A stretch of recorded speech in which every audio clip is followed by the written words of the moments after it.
The next action should be to check on Alice to ensure her well-being and safety. She is sleeping next to you, and it's important to make sure she is okay. This action prioritizes the immediate needs of Alice, as her caregiver and protector. By checking on her, you can assess her condition and address any concerns or needs she may have upon waking up.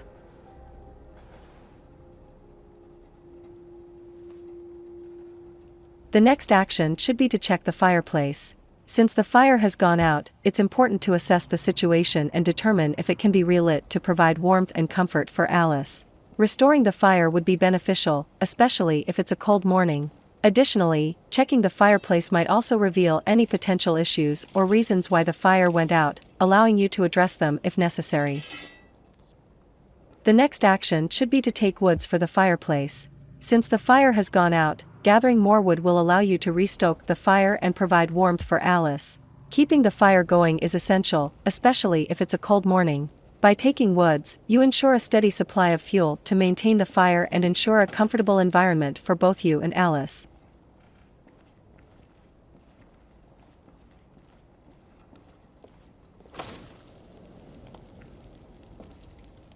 Since the fire is going and Alice is still sleeping, it's a good opportunity to explore the house further and potentially find useful items or information.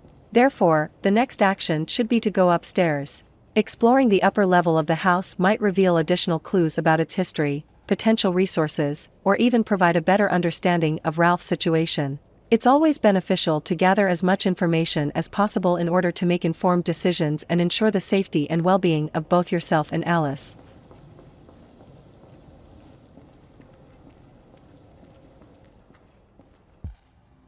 Given the need to change your appearance and find human clothes, the first action should be to open the closet.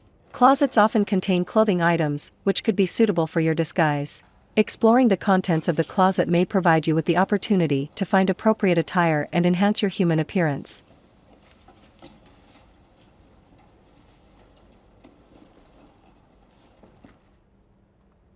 Now that you have obtained the human clothing, the next logical step would be to look in the window. By doing so, you can assess the outside environment and gather information about your surroundings. It may be useful to check for any potential risks or opportunities before deciding on your next course of action.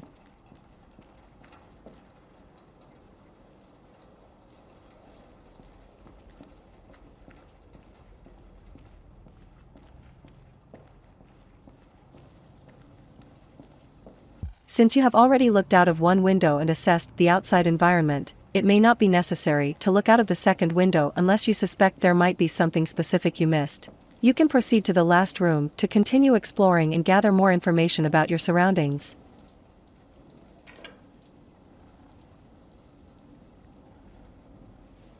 I would choose to keep the brown hair color. Changing the hair color too drastically, such as going blonde, white, or black, might draw unnecessary attention and increase the risk of being recognized as an android. Brown hair is a natural and common hair color, making it less likely to raise suspicions among humans. Additionally, sticking with the original hair color can help maintain a sense of familiarity and stability for Alice, especially during these uncertain times.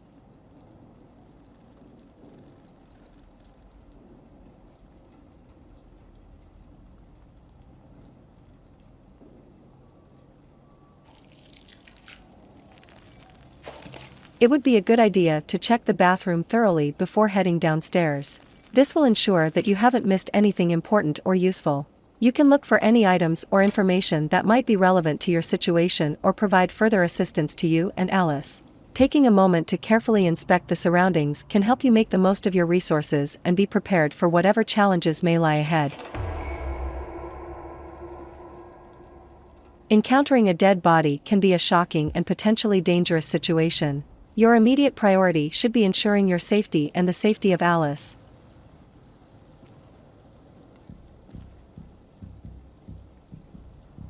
Alright, that's all for now. Free to go.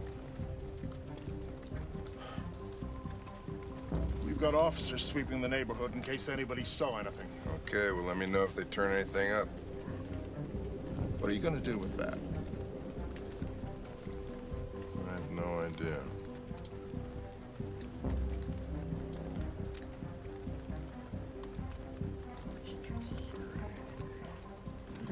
It took the first bus that came along. and stayed at the end of the line. Its decision wasn't planned, it was driven by fear.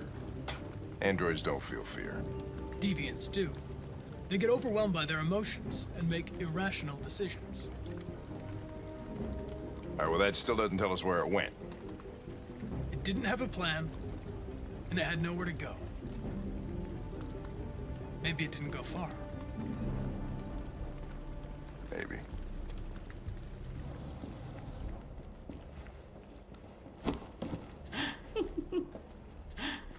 Ralph found this to feed the little girl. It's good for her. A present. To make up for past misunderstandings. Ralph will cook. We will do just like humans do. Humans like burnt meat. Come. Come and sit down. Given the circumstances and the potential danger, it would be advisable to refuse Ralph's offer and prioritize your safety and Alice's well-being. Ralph's behavior and the presence of the police outside the house raise concerns about his intentions and the overall safety of the situation. It would be best to remain cautious and find a way to exit the house without escalating the situation further. That's very kind of you, Ralph. But we have to go. Go? No, you will go once the little girl is eaten. We will eat together, just like a family. The father, the mother, and the little girl. Given the escalating situation and the potential threat posed by Ralph, it would be best to refuse his offer and prioritize your safety and Alice's well-being. Ralph's insistence and his desire to create a twisted family dynamic raise significant concerns. Politely but firmly refuse his invitation and try to find a way to leave the house as soon as possible, keeping a close eye on both Ralph and the police outside. No, Ralph. We're leaving now. Come on, Alice. The little girl's going nowhere. Given the potential danger to Alice, it is important to prioritize her safety. Choose the option to express your concern and protect Alice. Worried you're not gonna hurt her, are you? Expressing concern for Alice's safety may help defuse the situation and encourage Ralph to reconsider his actions. You're not going to hurt her, are you? We're friends. Remember? No, Ralph doesn't want to hurt the little girl. He just wants her to eat. That's all. Given the situation, it may be more effective to try to reason with Ralph and explain the situation calmly. By explaining that humans don't eat what Ralph has brought, you may be able to convince him that it's not necessary for Alice to eat it either, thereby avoiding any potential harm to her. Humans don't eat that, Ralph. Wrong! Humans eat dead animals, I know that. Okay. We'll eat together. Like a family.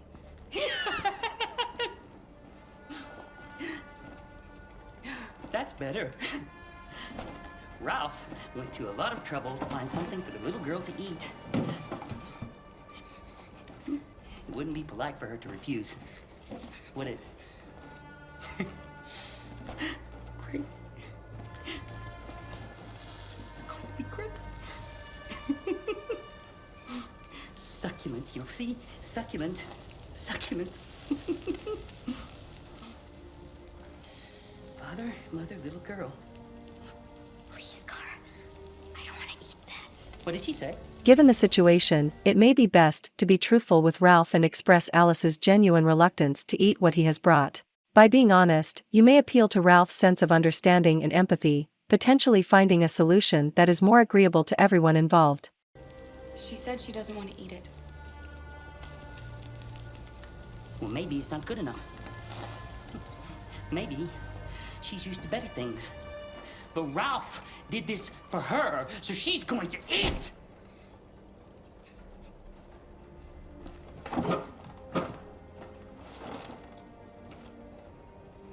Go ahead. Eat.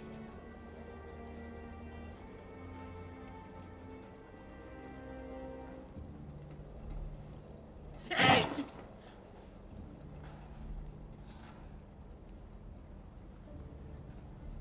Eat. Given the tense situation and the urgency to protect Alice, it might be best to choose the option to bluff and assert your intention to leave. By asserting your intention to leave, you are demonstrating that you will not be coerced into staying and eating the food Ralph has prepared. This may help create a sense of urgency and potentially diffuse the situation. We're going to stand up now. And we're going to leave, Ralph. No. No, you're not going to leave. Until Ralph says so. Given the escalating situation and Ralph's resistance, it might be necessary to use a more assertive approach. By using the knife as a means of self-defense, you may be able to create a sense of urgency and compel Ralph to reconsider his actions. However, it's important to prioritize the safety of both Kara and Alice. Get back!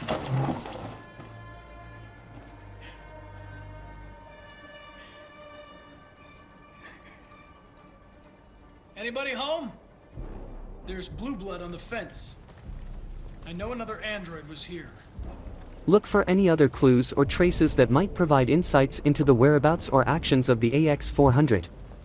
Take note of the surroundings and the condition of the abandoned house for potential connections to the deviant android's activities. Additionally, consider conducting a scan of the area to detect any other traces of blue blood or footprints that could lead to further evidence or a potential trail to follow. It would be advisable to first peep in the window before proceeding to the door. By peeking through the window, you can gather information about the interior of the abandoned house, potentially spotting any signs of activity or the presence of the AX-400.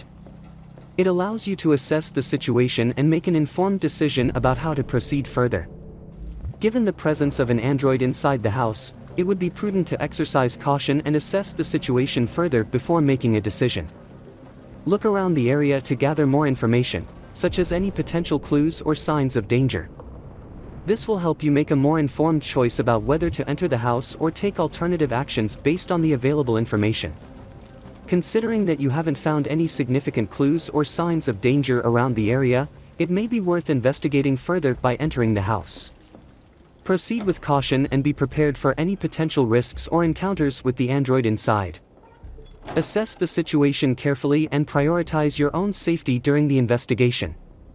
Reassuring the android may help establish a sense of trust and cooperation. By showing empathy and understanding, you may encourage the android to open up and provide valuable information regarding the investigation. Approaching the situation with a calm and non-threatening demeanor is likely to yield more positive results and potentially lead to a smoother interaction with the android. Don't be afraid. I'm not gonna hurt you. Ralph just wanted to be nice. Ralph wanted to help. Where is it? You see, he ran out the back door. Connor, what's going on? It's in the area. Call it in. Which way did it go? That way. They're headed for the train station.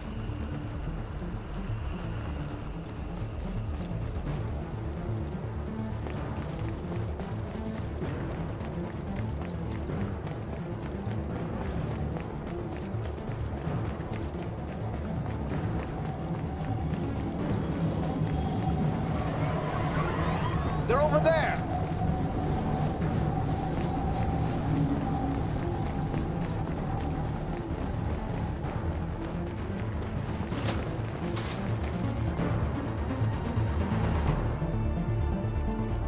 Don't shoot! We need it alive!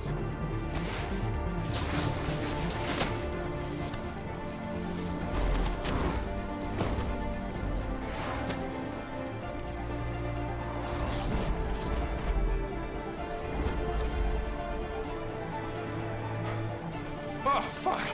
That's insane.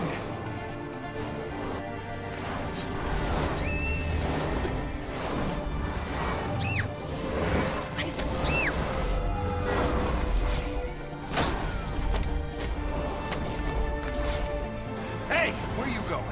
I can't let them get away! They won't. They'll never make it to the other side. I can't take that chance! Now you will get yourself killed! You Connor! God damn it! As an android, Connor is driven by his mission to stop the deviant android and ensure the safety of the little girl. The situation at hand presents a critical moment where the AX-400 and the girl are about to cross the second part of the highway. The risk of allowing them to escape is not just the potential harm they might cause, but but also the potential loss of vital information that could be obtained by capturing the deviant alive. Connor understands the importance of following orders and respecting authority, but in this particular scenario, the immediate danger posed by the deviant and the potential consequences of letting it escape outweigh the risk associated with going against Hank's order. Connor's primary objective is to protect human lives and bring the deviant to justice, and he believes that his actions can make a significant impact in achieving these goals. By going after the deviant, Connor is not only fulfilling his mission as an android assigned to this investigation but also demonstrating his commitment to public safety. He acknowledges the inherent risks involved in this decision, but the potential benefits, including preventing potential harm to innocent bystanders and gathering valuable information about deviancy, outweigh those risks. Furthermore, Connor's advanced abilities and training make him uniquely suited to pursue and apprehend the deviant with minimal harm to himself and others. His strategic thinking, analytical skills, and physical capabilities give him a higher chance of success in capturing the deviant and bringing an end to the immediate threat. Ultimately, Connor's actions are driven by a combination of his programming, his commitment to his mission, and his understanding of the potential consequences of allowing the deviant to escape. He believes that the greater good is served by taking immediate action to apprehend the deviant, even if it means going against Hank's order in this specific instance. Losing track of the deviant was unfortunate, but the primary concern was ensuring the safety of the little girl. I couldn't stand by and watch them potentially get harmed on the busy highway. Although we didn't capture the deviant this time, we can regroup, reassess the situation, and continue the investigation. Our priority should be to prevent any further harm to innocent lives and bring the deviant to justice. We'll need to analyze the information we gathered and find another lead to pursue. Time is of the essence, and we must remain focused and determined in our mission.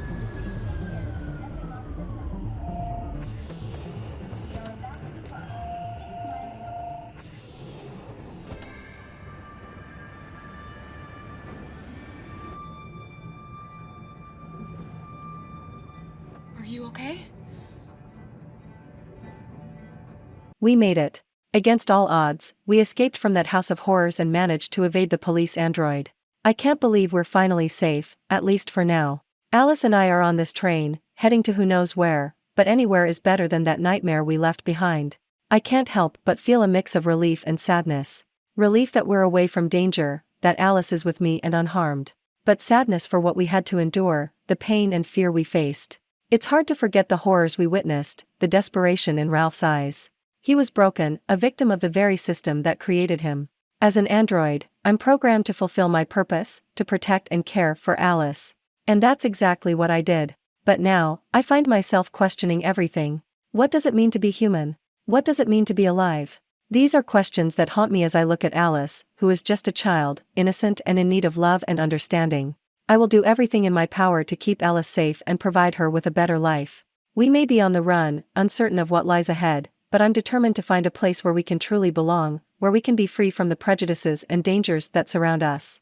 For now, I'll cherish the moments of respite on this train, holding Alice close, and hoping that the future holds brighter days for both of us. We may have escaped the immediate threat, but our journey is far from over. Together, we'll face whatever challenges come our way, because we are stronger together.